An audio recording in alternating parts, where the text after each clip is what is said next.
On this episode of Simply Brilliant, we're coming to you live from the EmpireCLS corporate headquarters in Secaucus, New Jersey, and I have the privilege and pleasure to speak with David Seelinger, the CEO.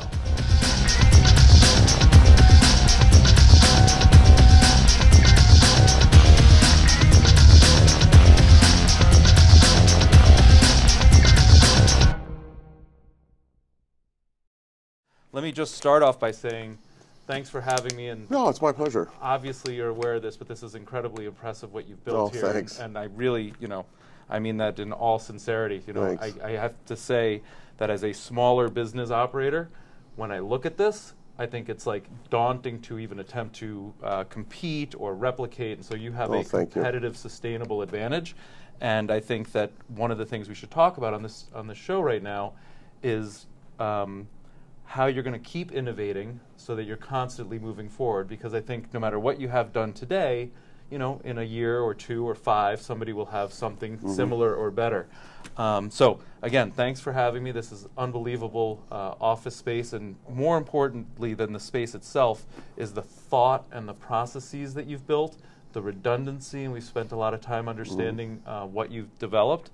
And so I guess if you could just tell the viewers, what are some things that you're thinking about now without divulging any secrets, but what does the future for EmpireCLS look like?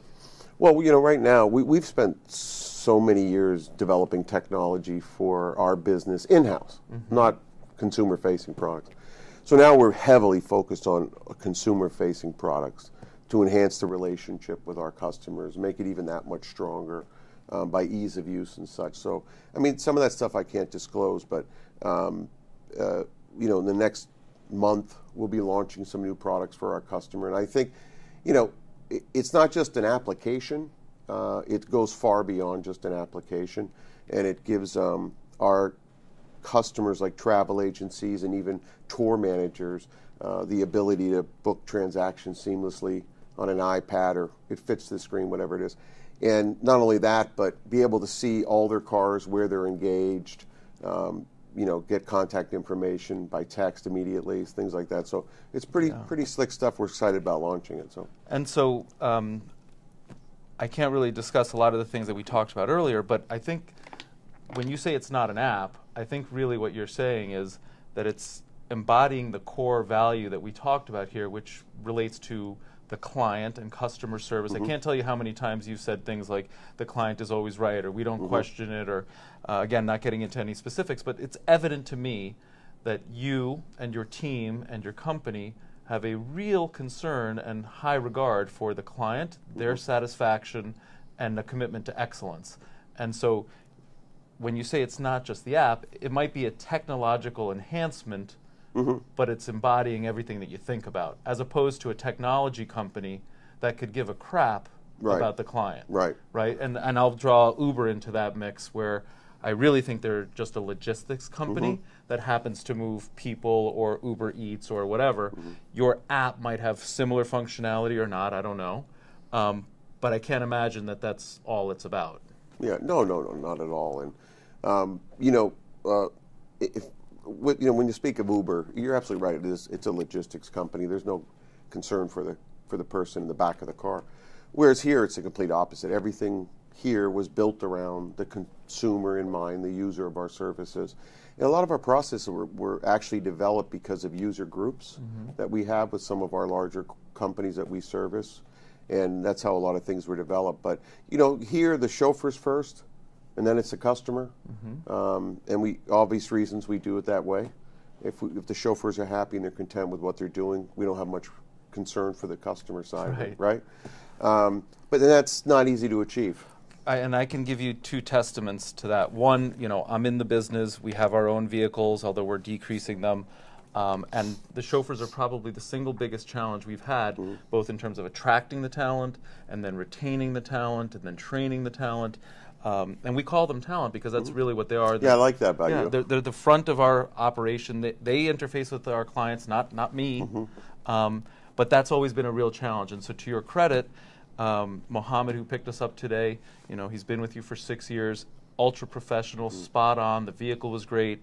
And like I've always said on this show and other places, to do it once or twice not that hard. Not that hard. To do it every single ride, 365 days a year, 24/7, in multiple cities, that's really challenging. It's a massive undertaking. Like my wife would say to me, "Oh, why can't you just put whatever?" I'm making this up.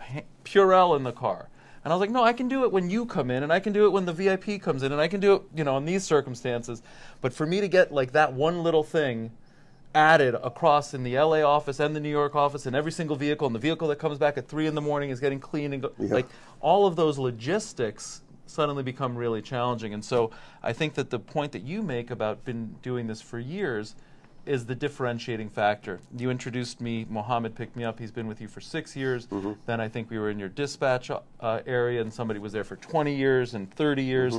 And so when you find good people and you train them and they become part of your organization, that becomes a competitive, sustainable advantage. You can't go out and hire somebody today and have a 30-year working relationship with them. You have to develop that trust. Can you talk to us a little bit about that human resources, hiring, training? Well, from the chauffeur side, as you said, attracting talent is extraordinarily difficult. And here, in LA, not as difficult because LA, I always say, is more a career-based position than it is anywhere in the country. And that's simply because the way California makes sure that you pay the chauffeur. Their overtime, as you know, is on a daily basis, not over 40, it's daily. They get meal breaks, rest breaks, and everything else.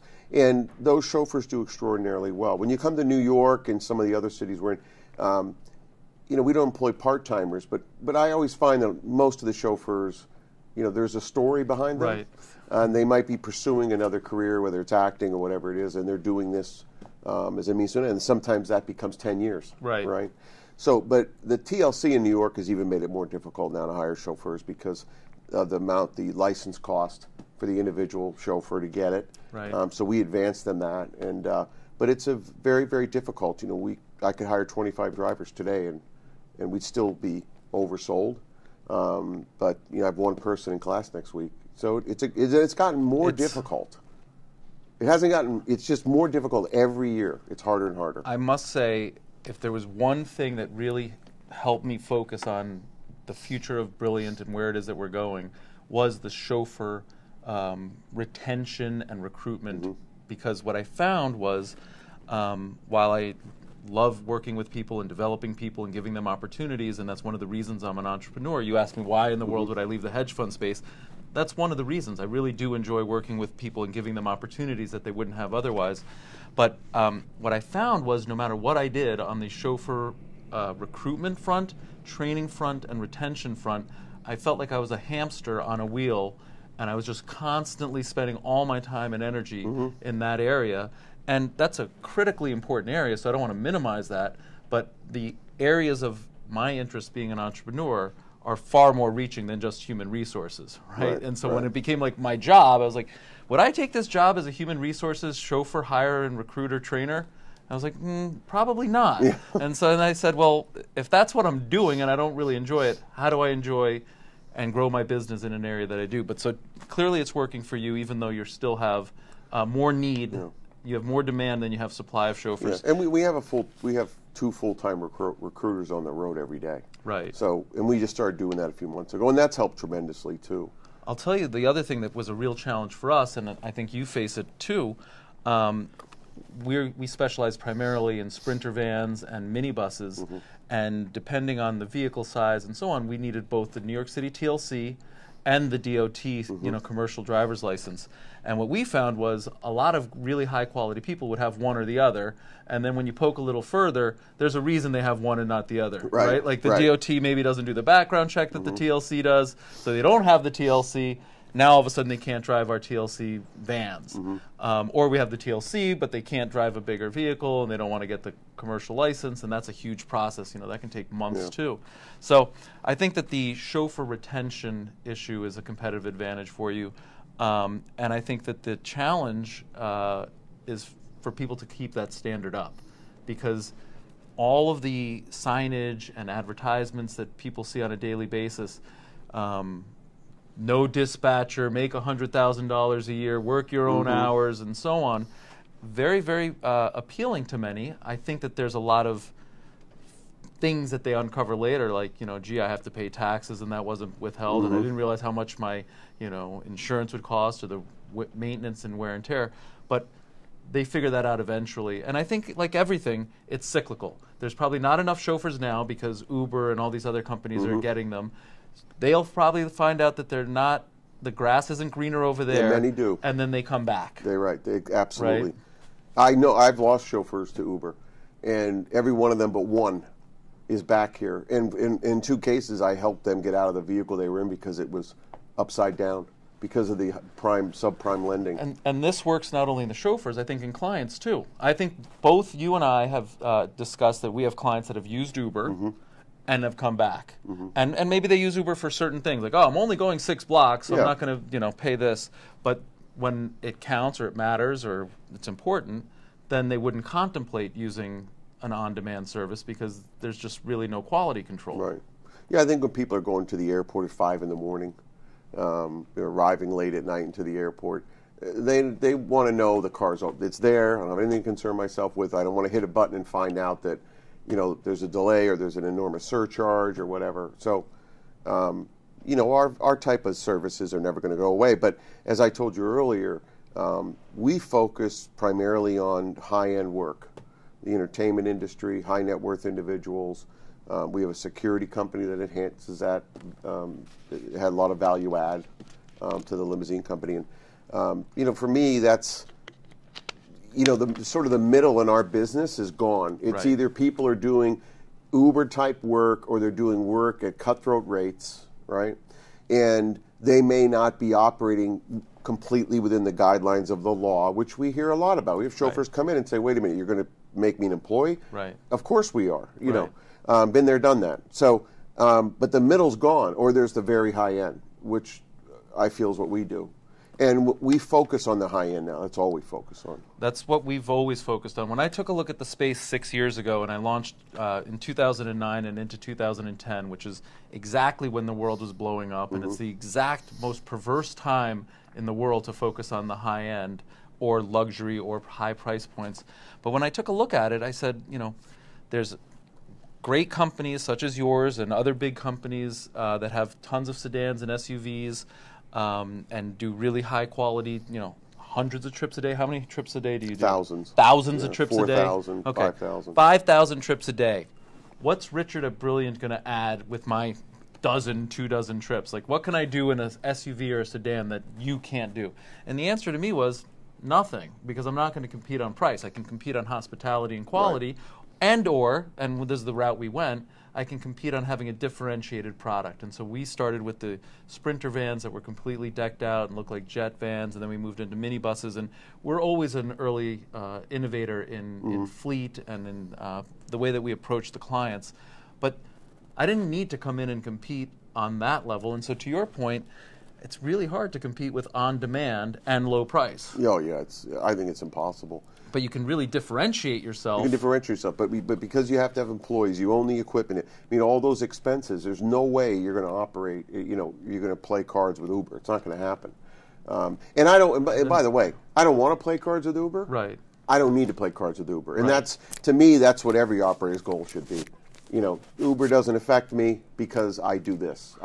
But that's the key thing, because right now when I speak to a lot of limousine operators, and you and I were both at the LCT Summit in Miami, a lot of people are still sort of saying, my business is flat or my business is down. Uber's not really affecting me. Although this year more than others, I've heard people sort of admit, like, no, my business is down and it is Uber. That's kind of new. But they're all sort of saying, like, well, what am I going to do? How am I going to do it? And the message that I always have is, figure out what it is that you do best that Uber can't do. Maybe it's the relationships with the local community. Maybe it's the drivers knowing more about the individuals. Maybe it's, your knowledge of the area, the routing. Maybe it's your hospitality. You put things in the vehicles. Like, whatever it is that you do that you really enjoy doing. We went earlier and said I didn't really enjoy the human resources only aspect. Like, I've never applied for a human resources job, so why would I do that? Whatever it is that got you into the business that you like doing and you love doing and makes you feel good. That's what you should be doing. Do that. Right. And then, by the way, if you do that really well, you can charge more money for that than you think. You're charging less my general belief is the industry as a whole charges too little. Oh, you're absolutely. Let me tell you a quick story around that. I agree 100%. And when I used to speak, at the shows and stuff, the first thing I used to say was, "You're all charging too little," right? Now, we had a rate increase recently. Didn't get one phone call, nothing, because the value's there. The consumer believes, okay, it went up $4, whatever. It's not a big deal. A lot of people, and I had a lot of fear about that in the beginning when we would do price increases. Like I'd have to stay at home. I was so nervous wreck, and then we'd have them, and then not hear a thing, and I'd be like, well, that worked out pretty well. That's one thing. But one of the things I think really differentiates us from companies like Uber and things like that is most people that use our services want consistency. Number one. Number two is 50% of my orders every day are chauffeur requests, and we honor those. And I always tell operators that they say, no, I don't want the chauffeur to develop a relationship with the customer. Oh, yes, you do. Because the way I look at it is if that chauffeur leaves and takes some customers with them, individual customers, not going to take a whole account, but individual customers, well, I have to look in the mirror and say, what did I do wrong? Why would he leave? Right. Right? And that's happened a few times. And I don't take it personally. They've left. And a few have come back. Right. But we promote the relationship with the driver and the customer heavily. You know what? That's sustainable. Yeah. You're not going to lose all of, not every one of your accounts is going to hire away your chauffeurs. No. Some very small percentage might, but the loyalty that you get as a result of that, this big account only uses you because they love this chauffeur or these team of chauffeurs, whatever, like they're not switching. And your rate increase, they still love that chauffeur. Well, then you're absolutely right. And sometimes to me, when I look at some of the customers that use this and request the chauffeur, entertainer X, let's say, they're coming to New York and they know already it's that chauffeur. Right. I'm comfortable with that chauffeur, et cetera, et cetera. And at that point, so you sort of have to ask yourselves, is a loyalty to the brand, to the chauffeur? Where is the loyalty from the consumer's perspective? And I think sometimes it's just the chauffeur. I'm good with that. You know what? I think that the answer is as follows, and they probably love that chauffeur, but that chauffeur goes on vacation. Sometimes that chauffeur's sick. Sometimes, things happen. We've had that in our business too. We always had a lot of client requests for certain chauffeurs. We were a lot smaller than you, so we didn't have the ability to always say, like, yes, we will honor it. We did our absolute best. But in the absence of that chauffeur, he's away, he's visiting family, he's gone for 2 weeks, we put up a really good second person, and on many occasions, they developed a better relationship with that person and said, we'll keep this guy, right? And then chauffeur one that got back from vacation goes on another account. So that's where the loyalty to the business and the way that you hire and train, at least what we found, works. All right, well, I think enough about the chauffeurs, which I think is interesting, but what about bigger, you said that the chauffeur transportation industry will always be here, and I happen to agree. I think it's going to change. It's going to look a little bit different than it does today. What do you think it looks like broad stroke? Is there fewer operators? Are there bigger operators? Is it still as fragmented right now? It's such a, one of the reasons I got into the space is it was so incredibly fragmented.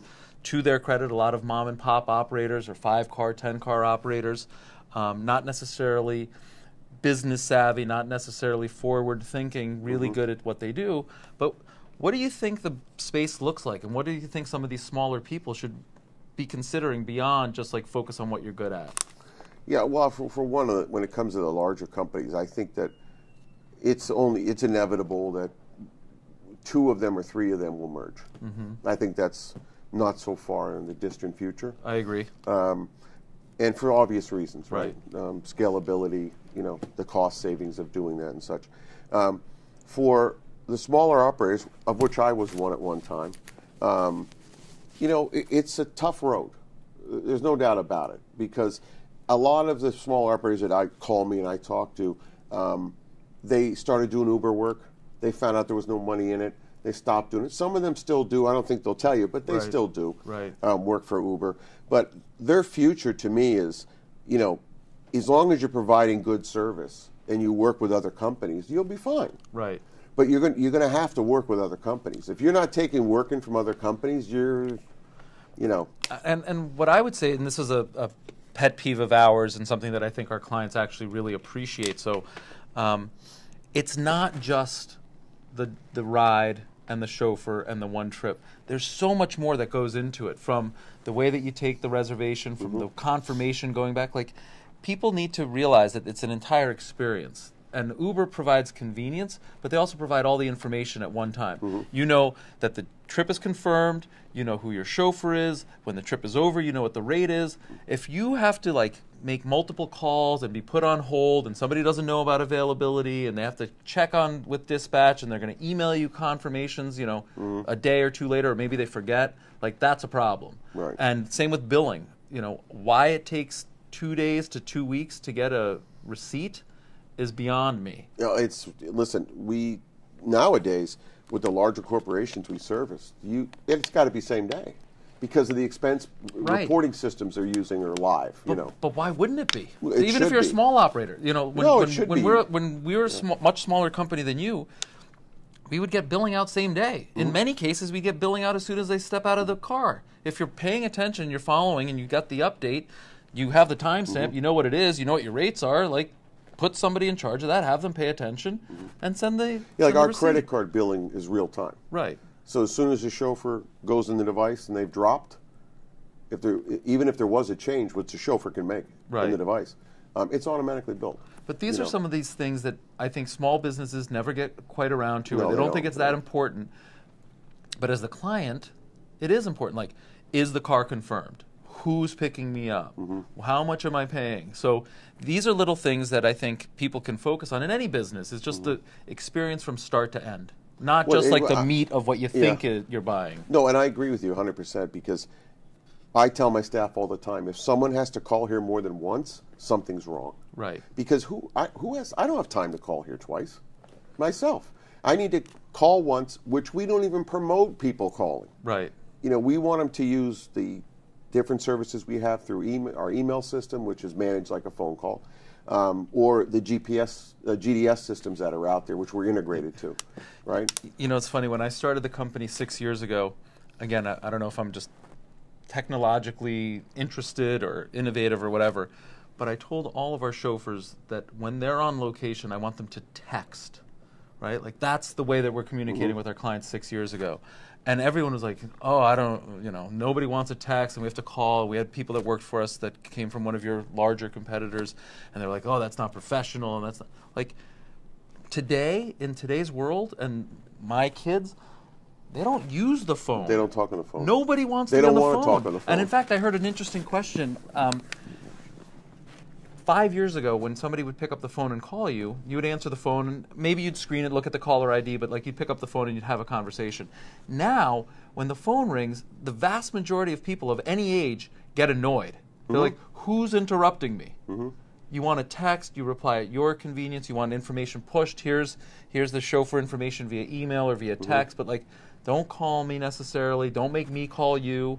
And so I think that that's really something that somebody can implement. It's like, how do I want to be communicated with? That's how we do it. Everything's through text. You know, we have our own short code, which, you know, works out really well. And, you know, you get the confirmation, then you get the chauffeur details, then you get on location messages, and then the chauffeur has your number, your cell number, so they can text you. You know, or you have theirs, you can text them. But you're right, no, nobody wants to be on the phone anymore. In fact, most people I call, like you said, I know they're just ignoring the call. And then all of a sudden you get a text, right? Hey, what's up? So, you know, I just called you, you know. So here's a question that I don't know if you'll have a good response to. We haven't spoken about it, but we've seen our business to the Hamptons, it's summer starting right now, greatly affected over the years by the advent of seaplanes and helicopters and so on. Are you familiar with Blade? Yeah, I just used Blade recently. Okay. Yeah. Do you think that has an impact on those retail runs for you? Oh, absolutely. You know, we still do quite a bit of work in the Hamptons in the summer, which isn't easy to do to begin with. But most people, I mean, why would you want to go in a car? Right. You know, so I get that. You know, we just sponsored a big event out in the Hamptons, and we had a bunch of cars out there. But the majority of those people we picked up off the Blade. Right. You know. Yeah. So. No, look, I think for the high-end crowd that you service and that we service, that price point is actually quite attractive. The time savings is critical. And generally speaking, it's a good experience. Like, even if you're being chauffeured, nobody really wants to sit in traffic. And so we've seen transfers back and forth decrease. What I do find, though, Yeah. is more people saying to us, hey, can you have more cars in the Hamptons, please? Well, once they're out there. Because they don't feel they can get that same level of service. Well, they can't. Exactly. And not only that, for any viewers that haven't been to the Hamptons, when you go to the Hamptons in the summer, it's party, rosé, beach, rosé, party. Like, the last thing anybody with any intelligence does is drive themselves. No, never, yeah. Right? And every year you see some terrible thing where some actor or actress or somebody who has plenty of money and should know better, and by the way, should employ agents and people that tell them not to do this sort of stuff, get into some DWI incident. But yeah, I think the opportunity for high quality chauffeur transportation out there is needed. And it's just the challenge there, as you know, is it's largely seasonal. Yeah. So to have, you know, a real presence there year round doesn't make sense. And then to staff it up for the summer and then break it down, you know, 12 weeks later is challenging. Well, we actually, Aspen's the same way. And we had an operation, Aspen. And talk about difficulty finding drivers, I mean, chauffeurs. It was insane. I mean, you had to import them, you know. And we don't do it that way anymore, but we do a mass amount of work of the private FBOs in Aspen, only during the winter, you know. But it does, it's very challenging. Even the Hamptons, you know, when we see a busy weekend, you know, based on our analysis, I might send some cars out to the Hamptons, and then whoever uses them will charge them the portal time from the Hamptons. Right. You know, and not, you know. And a lot of times I'm just doing that as a courtesy to our really good customers, you know. But you know what? You're big enough and you've got the size and you can absorb that into your you know, P&L, and now it becomes a terrific reason to use your service. Yeah. Right? So is there anything that I didn't cover that you would like to ask me? I mean, you know, this is a two-way street. It's not, I forgot that. Yeah, you know. So I want to ask you, so where do you see this all going, this industry? So I would say that, and I've said this before, in periods of dislocation, look, to be completely honest with you, David, had I known that Uber and Get and Lyft and all these companies would raise, you know, billions and billions of dollars at 60 billion plus valuations in 2009, right as I was launching, would I enter this space? Absolutely not. Like, that is just not a smart thing. In 2010, when I launched, they were launching. I guess they won, right? Relative to, like, my wife will tell you they won, and I would agree. But I had no idea. I had no visibility. And then when they launched, there was that whole period for a couple of years where it's like, oh, it won't work. Who would want that? Right. You know, we're so much better, and so on. But like they say, a rising tide lifts all boats. When you've got these massive elephants and behemoths, it's virtually impossible to say that you're unaffected. So I think that what I've always maintained is that it's a bifurcated market. There's going to be the really low end, which is all about convenience, and by the way, that appeals to, like, the younger generation. That one day will be the older generation, but that's the way that they know and live, right? So they're going to buy fewer cars, if any. Ride sharing, you know, like the concept of you or I getting into a vehicle with strangers 5 years ago and sharing a ride. Never. No chance. Are you kidding? Or just getting in a car with a stranger who has no background check. I have news for you. My wife is a surgeon. The concept of her getting into a car with a total stranger to go uptown or downtown or across town is beyond belief.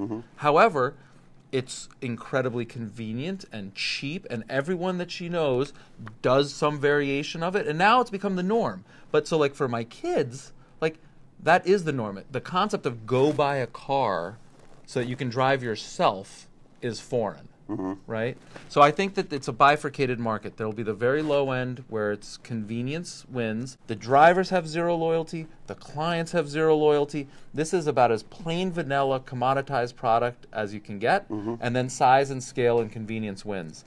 Which leaves, to your point, the totally upper end open. And that middle ground, I think, is just really, really an unfortunate place to be.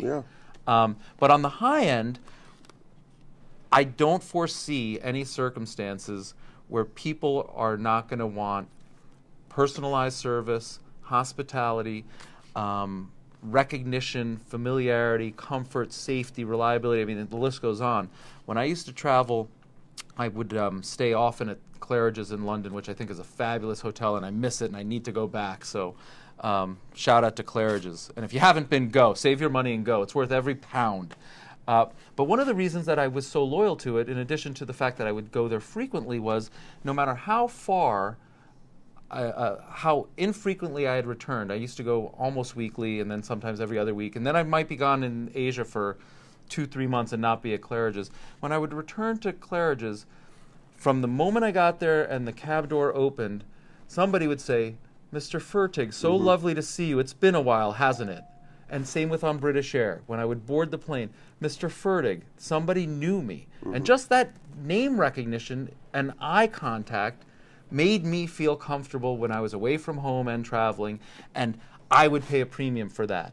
And I'm not alone. So the chauffeurs in the industry, the companies that are focused on the hospitality, know who you're dealing with, address them by name, shake their hand, look them in the eye, give them some service, some hospitality, and that doesn't go away.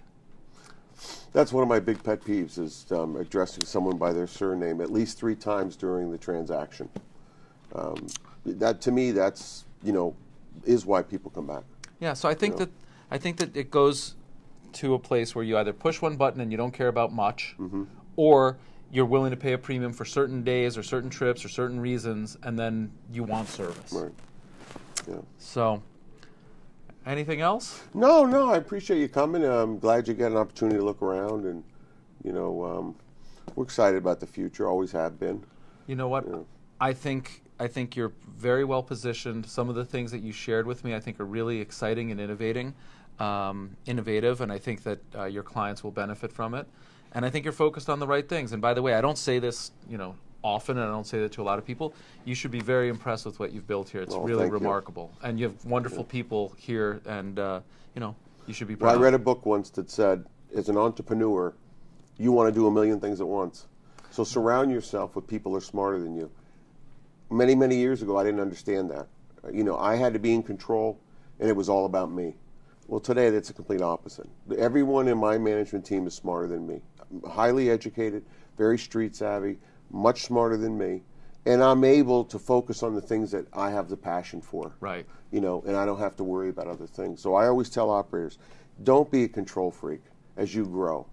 Let other people help you control your business. It's incredibly important, and it goes back to something we've said now a couple times on the show, which is focus on what your passion is, right? Like, if I don't want to be in human resources, then outsource that, hire somebody else to do it. I should be sitting here with you talking about this, or sitting with an event or wedding planner talking about their wedding or event.